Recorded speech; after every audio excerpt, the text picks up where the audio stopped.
She hasn't stopped loving you. She's learned to control you through hot and cold behavior. You think she's just emotionally inconsistent, but she's actually methodically managing your reactions, making you anxious when she's distant and relieved when she's close. This invisible manipulation has a name in psychology, the abandoned cat effect. This concept originated from cat ownership. When a cat misbehaves, some owners put it outside for a few days before bringing it back. The cat, fearing abandonment, becomes docile and dependent, seemingly having learned its lesson. In relationships, this becomes a method of emotional manipulation, alternating between warmth and coldness, keeping you cautiously maintaining the relationship in a state of insecurity, believing that if you just please her better, you won't be pushed away again. For example, after an argument, instead of communicating or comforting, she deliberately distances herself, using silence to create separation and forcing you to be the first to apologize and make amends. The more you care, the colder she becomes. The harder you try, the more indifferent she remains. Eventually, you don't even dare to express your own emotions. This is what makes the abandoned cat effect truly frightening. You aren't being persuaded,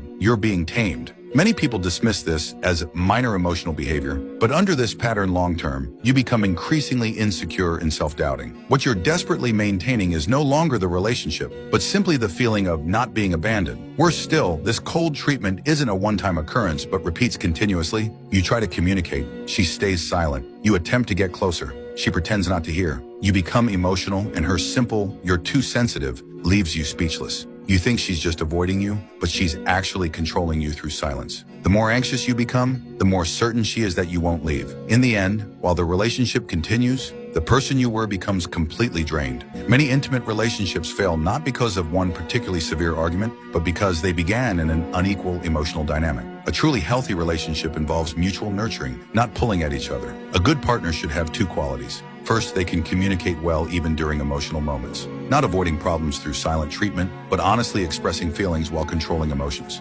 Second, they respect your independence, supporting you when you're vulnerable without taking out their own pain on you. Remember, love should never be about taming or controlling. A genuinely good relationship allows you to be yourself comfortably, not forcing you to become what they want you to be.